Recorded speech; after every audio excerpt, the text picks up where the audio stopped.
नमस्कार, मैं श्रमित और आप देख रहे हैं ताजा दृष्टिकोण। दिल्ली विधानसभा चुनाव के लिए बीजेपी ने सबसे आखिर में अपने उम्मीदवारों की लिस्ट दी है। चर्चा थी कि एक समिति का गठन किया गया था जिसमें काफी विवेचनाओं के बाद कैंडिडेट्स को फाइनल किया है, लेकिन बीजेपी का ये प्रयोग क्या वाकई सफल हो रहा है? ये सवाल खासकर इस बात के मद्देनजर उठाया जा रहा है कि बीजेपी द्वारा रमेश बिधूड़ी को कालकाजी से उम्मीदवार बनाए जाने पर पार्टी के भीतर असंतोष जगा है। उनके विवादित बयानों की काफी बुराई हो रही है और दूसरी तरफ उनकी दो सबसे प्रमुख प्रतिद्वंदी महिलाएं हैं, जिनका कारण भी बीजेपी को अब बिधूड़ी मिसफिट लग रहे हैं। यही कारण है कि पार्टी के भीतर उनकी जगह किसी महिला उम्मीदवारों को मैदान में उतारने की चर्चा भी तेज हो गई है। बिधूड़ी से जुड़ा ये कोई पहला विवाद नहीं है। अभी 2 साल भी नहीं हुए जब बिधूड़ी ने लोकसभा में बसपा के पूर्व सांसद दानिश अली पर आपत्तिजनक टिप्पणी करके काफी बड़ा विवाद खड़ा किया था और अब भी बिधूड़ी का अपनी जबान पर काबू नहीं रहा है और अब उन्होंने दिल्ली की मुख्यमंत्री आतिशी और कांग्रेस सांसद प्रियंका गांधी वाड्रा पर विवादित बयान दिया है। कालकाजी क्षेत्र के सड़कों की स्थिति पर चर्चा करते हुए उन्होंने कहा, जैसे हमने ओखला और संगम बिहार की सड़कों को सुधारा है, वैसे ही कालकाजी की सड़कों को भी प्रियंका गांधी के गालों की तरह चिकना बना देंगे। इसके बाद उन्होंने आतिशी पर निशाना साधते हुए कहा कि मरलेना अब सिंह बन गई है, उसने अपना बाप बदल लिया है,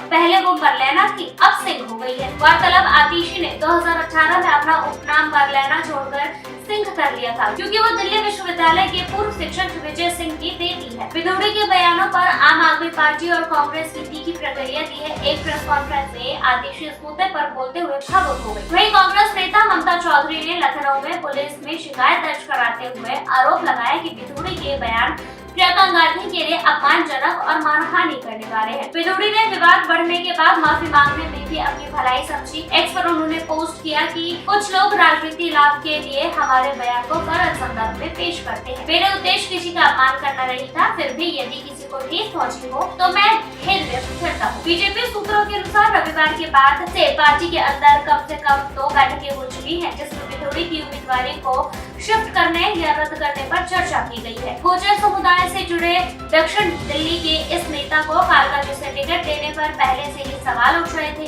क्योंकि यह इलाका ग्रामीण आवृत्ति के वजह अधिकतर मध्य वर्ग और पंजाबी वोटरों वाला है। एक वरिष्ठ बीजेपी नेता ने कहा, कालकाजी से उन्हें मैदान में उतारने पर पहले से ही भौहें तर रही है। अब उनके लगातार विवादित बयानों ने इस शंकाओं को और बढ़ा दिया है। हालांकि पार्टी में कईयों का मानना है कि उम्मीदवारों को बदलने जैसा कदम उठाना बीजेपी की कमजोरी के संकेत के रूप में देखा जा सकता है।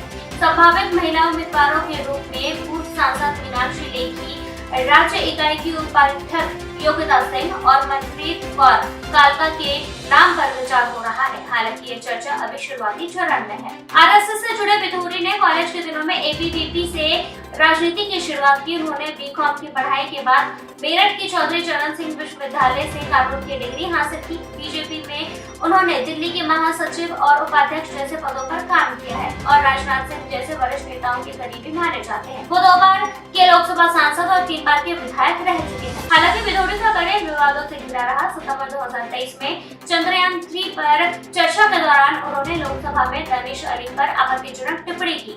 इस घटना के चलते उन्होंने 2024 के लोकसभा चुनाव में टिकट नहीं मिला और संभावित केंद्रीय कैबिनेट में जगह भी गंवानी पड़ी। कांग्रेस ने बिधूड़ी के बयान पर सख्त रुख अपनाया है। लखनऊ में कांग्रेस नेता ममता चौधरी ने महिलाओं के एक समूह के साथ पुलिस में शिकायत दर्ज कराई, जिसमें उन्होंने कानूनी कार्रवाई की मांग की है। चौधरी ने पुलिस को लिखे पत्र में कहा, बिधूड़ी के बयान प्रियंका गांधी के लिए अपमानजनक और मानहानि करने वाले हैं। मैं अनुरोध करती हूँ कि उनके खिलाफ एफआईआर दर्ज की जाए। जब पुलिस ने कार्रवाई में देरी की तो चौधरी ने थानों में प्रदर्शन किया और जवाब देने की मांग की है। बीजेपी ने बिधूड़ी के बयान को लेकर असहमति जताई। पार्टी नेताओं ने कहा कि नेताओं को महिलाओं या परिवार से जुड़े मुद्दों पर टिप्पणी करने से बचना चाहिए। सूत्रों के अनुसार पार्टी अध्यक्ष जेपी नड्डा ने भी बिधूड़ी को उनके बयान के लिए 10 मिनट के अंदर ही फटकार लगाई थी। फिर भी पार्टी के भीतर ये धारणा बनी हुई है कि बिधूड़ी को कालकाजी से उम्मीदवार बनाए रखने की संभावना ज्यादा है, क्योंकि घोषित उम्मीदवारों के बदलने की कोई उदाहरण नहीं है। इन विवादित बयानबाजी के चलते कालकाजी सीट पर बिधूड़ी, आतिशी और कांग्रेस की अलका लांबा के बीच मुकाबला दिलचस्प होता दिख रहा है। फिलहाल के लिए बस इतना ही। इस रिपोर्ट पर और भी अपडेट्स के लिए जुड़े रहिए हमारे साथ और देखते रहिए ताजा दृष्टिकोण। ऐसे ही और भी खबरों को देखने के लिए हमारे चैनल को लाइक, सब्सक्राइब, शेयर करना ना भूलें।